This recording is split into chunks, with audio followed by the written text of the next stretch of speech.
देखिए, प्रधानमंत्री जी के मुंह से महिला सम्मान की बात शोभा नहीं देता। प्रधानमंत्री जी प्रधानमंत्री रहते हुए और मुख्यमंत्री रहते हुए महिलाओं की जासूसी का चार्ज उन्हीं पे लगा। प्रधानमंत्री कांग्रेस पार्टी को राष्ट्रीय अध्यक्ष को जर्सी गाय कहे, विधवा कहें। ममता दीदी को बंगाल में गए तो ओ दीदी का नारा लगाए। प्रधानमंत्री जी कभी भी अगर देश में महिलाओं का सम्मान करते तो उनके संसद उन्नाव में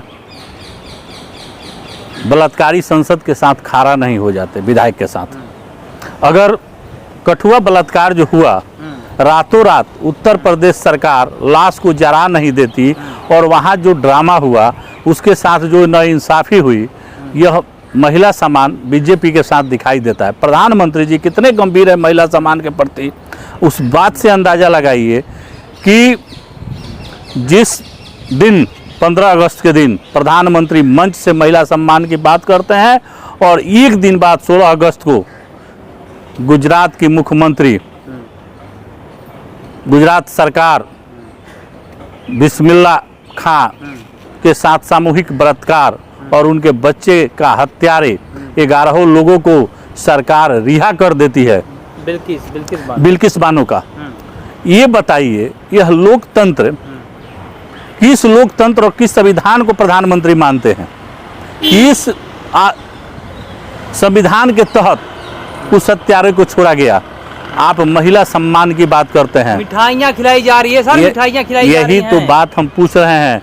प्रधानमंत्री से भारत पूछता है कि आप जो 15 अगस्त के दिन महिला सम्मान की बात कहे, उसके लिए देश के महिलाओं से माफ़ी मांगिए और उस बयान को वापस लीजिए, नहीं तो बिस्मिल्ला खां के बिल्किस खां की बलात्कारी और हत्यारों को पुनः जेल में डालिए और कानून संगत कठोर से कठोर सजा देके महिलाओं की सम्मान की बात तब उनके मुंह से शोभा देता।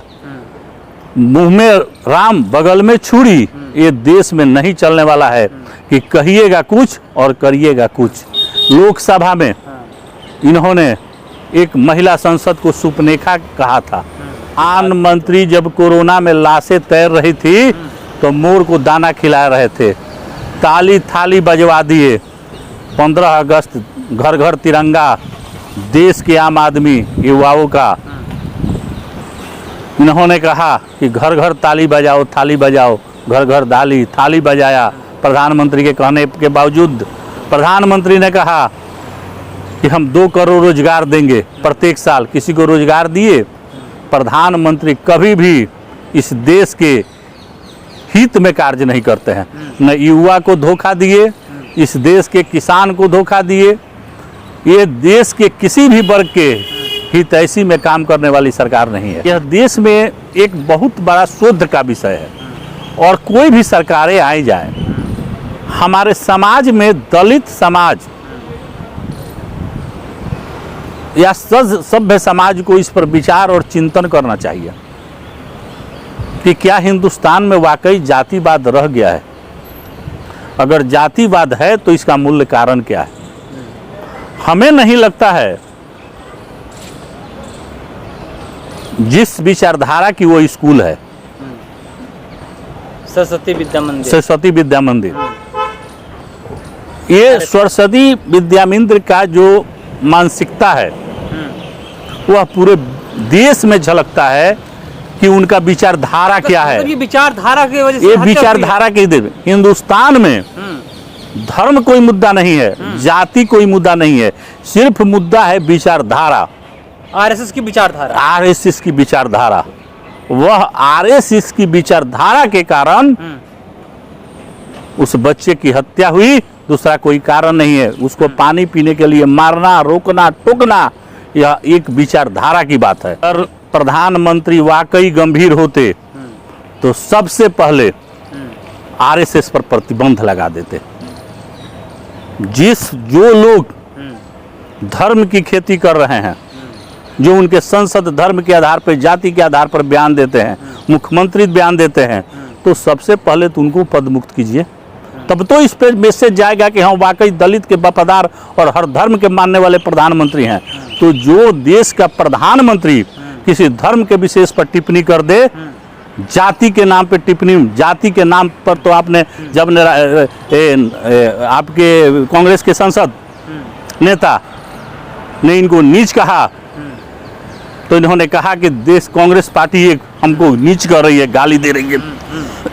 मैं प्रधानमंत्री से पूछना चाहता हूं कि आज वो कहाँ है कि जिस विचारधारा की स्कूल ने एक दलित का हत्या का कारण बना, आज 70 वर्ष के आज़ादी के 70 वर्ष पर के बाद जिन्होंने अपना डीपी में तिरंगा लगाया, दलितों को हिंदू नहीं मानती क्या आरएसएस? हम तो यही प्रधानमंत्री से पूछ रहे हैं कि अगर आप वाकई हर वर्ग के प्रधानमंत्री को समझना पड़ेगा कि वह भाजपा के प्रधानमंत्री हैं कि इस देश के हर व्यक्ति के प्रधानमंत्री हैं।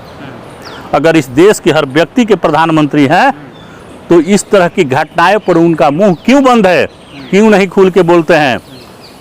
क्या इस अमृत काल में, कह रहे हैं कि अमृत काल चल रहा है भारत में, अमृत महोत्सव मनाया गया और कहा जा रहा है कि अब से अमृत काल शुरू हो चुका है, क्या इस अमृत काल में इन दलितों और मुसलमानों तक भी अमृत पहुंचेगा या विष पीना पड़ेगा इन्हें? एक बात बताइए, इस देश में अमृत महोत्सव हम कब मनाएंगे? तब मनाएंगे जब हर घर में रोजगार होगा, हर घर खुशहाल होगा, हर घर की बेरोजगारी खत्म होगी, हर घर में मेडिकल और एजुकेशन की सुविधा से संपन्न लोग होगा, तब नु हम अमृत महोत्सव सरकार हर अमृत काल चल रहा है, आप कह रहे हैं। हम तो वही तो हम बात पूछ रहे हैं प्रधानमंत्री जी से कि यह गैपिंग किस माध्यम से आप लेकर चले हैं कि एक व्यक्ति 62 साल के तक नौकरी करेगा और हमारे युवा जिनको आपने सपना दिखाया कि हर साल मैं 2 करोड़ रोजगार दूंगा, आज उस 4 साल के अग्निवीर की नौकरी करने जाएंगे, वो भी ठीके की नौकरी।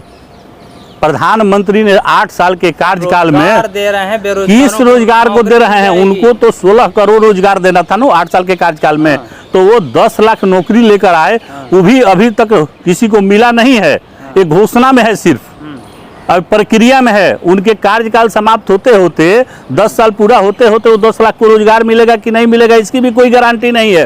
ये सरकार की अगर विचारधारा साफ होती, सोच कंसेप्ट क्लियर होता, देश हित में सोचते, तो आज 200 रुपये लीटर तक करू तेल नहीं बिकता और रिफाइन नहीं बिकता और महंगाई चरम सीमा पे नहीं होती। सर आपको लगता है महंगाई मुद्दा है क्या आज इस वक्त? आज देश में सबसे बड़ा मुद्दा अगर कहीं है तो बेरोजगारी और महंगाई है।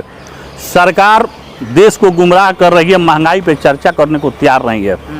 सरकार कभी रोजगार पे चर्चा करने को तैयार नहीं है।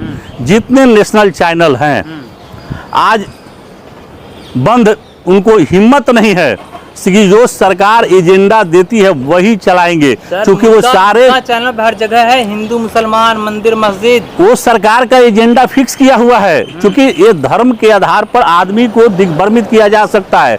हमारे हिंदुस्तान में यूक्रेन में युद्ध हो रहा है, लेकिन यहाँ दिखाया जाएगा कि हिंदुस्तान मध्यस्थता करने वाला है। किसी नेशनल चैनल के मालिक को हिम्मत है कि देश को बेरोजगारी के विषय में चर्चा उठा दे? किसी नेशनल चैनल ने ये मुद्दा उठाया कि प्रधानमंत्री के कैबिनेट में किसानों का हत्यारा टोनी राज्य मंत्री रहा? क्या चैनल जिस दिन ये मुद्दे उठाने लगा बेरोजगारी महंगाई, क्या चल पाएगा चैनल? बंद कर, वो भी अग्निवीर हो जाएंगे, उनके भी लाइसेंस रद्द हो जाएंगे। ये देश में हो जाएंगे, वो भी बेरोजगार हो जाएंगे। आज किसी चैनल को यह साहस नहीं है, नेशनल चैनल के मालिक को, क्योंकि वह सरकार जो है उनको जो एजेंडा देती है उसके बाहर वो बोलने की उनके पास हिम्मत नहीं है, चर्चा करने को तैयार नहीं है। देश आज जो है कराह रहा है। देश के युवा जो हैं आज बीटेक करके और एमटेक करके 10,000 की नौकरी नहीं मिल रही है। जो योग्यता है उसके आधार पे नौकरी नहीं किसी को मिल रहा है। ये सरकार जो है ना किसी को, ये इस देश में क्या लगता है 24 आज सत्ता परिवर्तन है क्या? 24 देश जो है एक आंदोलन की तरफ जा रहा है। आप जब जन आंदोलन की तरफ बिल्कुल जा रहा है। आप एक बात बताइए, भूखे भजन हो सकता है? आरएसएस जो और बीजेपी की जो विचारधारा है, धर्म, आरएसएस का विचारधारा आपने देखा राजस्थान में, सर कांग्रेस की सरकार है वहाँ कांग्रेस की सरकार है, लेकिन उस जिस दलित बच्चा की हत्या हुई वह कहाँ हुआ? आरएसएस के स्कूल में हुआ, जहाँ एक दलित को पानी पीने की भी आज़ादी नहीं है। ये लोग कहते हैं कि हम दलित के हितैषी हैं। मैं अमित शाह से पूछना चाहता हूँ, क्या उस स्कूल पे प्रतिबंध लगाए? सबसे पहले तो उस स्कूल पर प्रतिबंध लगा देना चाहिए। जो आज आज़ादी के अमृत महोत्सव आप मना रहे हैं, वहाँ गरीब को, दलित को पानी पीने का परमिशन तक नहीं है। ठीक। दूसरी बात कि हिंदुस्तान में यहाँ पे आज के डेट में कहीं भी देख लीजिए, भाजपा के ही सांसद कह रहे हैं कि महंगाई चरम सीमा पे है, लेकिन उनको भी बोलने का परमिशन नहीं है संसद में, क्योंकि वो बोल नहीं सकते हैं। उनको चूंकि वो क्षेत्र में जाएंगे तो उनको जवाब देना पड़ेगा। लेकिन सरकार और आरएसएस का अंकुश है, प्रधानमंत्री का अंकुश है कि तुमको सिर्फ उद्योगपतियों के हित में बोलना है और उद्योगपतियों के हित में काम करना है। आज तक अडानी के पोर्ट पे गुजरात मॉडल की बात जो प्रधानमंत्री बार बार करते हैं, अडानी के पोर्ट पे ड्रग्स बरामद हो रहा है, कभी इस पे चर्चा, गृह मंत्री का स्टेटमेंट, कानून मंत्री का स्टेटमेंट, किसी भी गुजरात सरकार के मुख्यमंत्री का स्टेटमेंट कोई आया कि उस ड्रग्स पे क्या कार्रवाई हुई? एनसीबी के डीजी का कोई में आया? लेकिन वही एक पुड़िया प्रायोजित तरीका से शाहरुख खान के बेटे के पॉकेट में बरामद हो जाता है, तो रुपया की फिरौती से लेके और जेल तक का और अपहरण तक की बातें आ जाती है सामने, और सारे प्रक्रिया जेल काटने के बाद वो निर्दोष साबित हो जाता है। क्योंकि वह निर्दोष था, उसको यह सरकार फंसाने का प्रयत्न की। तो मोदी जी के कार्यकाल में यह सरकार जो है चंद उद्योगपतियों के इशारे में चल रही है। आज देश के ये जो सरकार है, इनके जो सारे स्टेट में इनकी जो मुख्यमंत्री हैं, आज भ्रष्टाचार चरम सीमा पे है। आज भ्रष्टाचार इस कार्यकाल में सबसे अधिक अगर कहीं भ्रष्टाचार हुआ तो इस बीजेपी के 8 साल के कार्यकाल में हुआ। विदेश में जो प्रधानमंत्री काला धन वापस लाने की बात कर रहे थे, इनके कार्यकाल में काला धन 2 गुना हो गया, देश में 3 गुना हो गया विदेश में। ये पैसा कहाँ से है?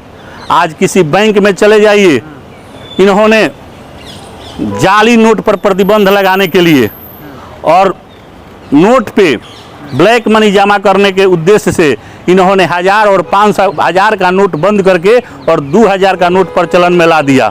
लेकिन उस 2000 के नोट आज मार्केट में आसानी से उपलब्ध नहीं है, किसी बैंक में नहीं चलता है। ये सारे बीजेपी के रिश्तेदारों के यहाँ स्टॉक में चला गया, कहीं दिखाई नहीं, स्टॉक कर लिया गया। हम प्रधानमंत्री से पूछते हैं कि अगर वाकई आप ईमानदार हैं तो नोटबंदी का जांच होना चाहिए। आपने राफेल का जांच कराते। आज इस देश में कोई ऐसा वर्ग नहीं है देश में जिसमें भ्रष्टाचार नहीं है। इनके सारे मुख्यमंत्री भ्रष्टाचारी हैं। अगर जांच सरकार कराए, आसाम के मुख्यमंत्री पर ब्लेम है। कौन ऐसा स्टेट है जो इनका जहां भ्रष्टाचार नहीं है? लेकिन चूंकि जांच करने वाली एजेंसी इन्हीं का है और अपराध करने वाले यही लोग हैं, इसलिए ये छुपा हुआ है। हम एक बात कहते हैं, यह अहंकार से लबालब है सरकार।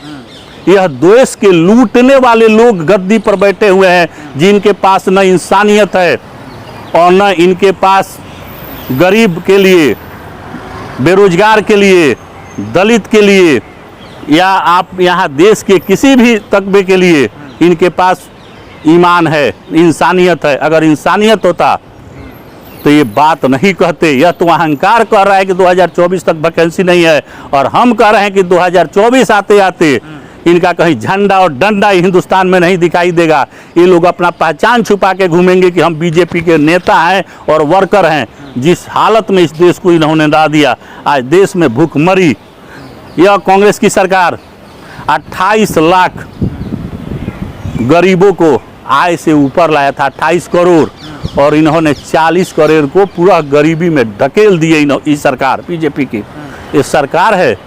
आज किसी हर व्यक्ति, ये लोग तो आम आदमी के टैक्स पेयर के रुपया से 2-2 लाख करोड़ का हवाई जहाज खरीद रहे हैं घूमने के लिए, सारा सुख सुविधा से लैस मार रहे हैं, लेकिन आम आदमी आज 2 रोटी की, एक टाइम भोजन, चावल दाल सब्जी 3 तरह का व्यंजन बना के खाने में असमर्थ है।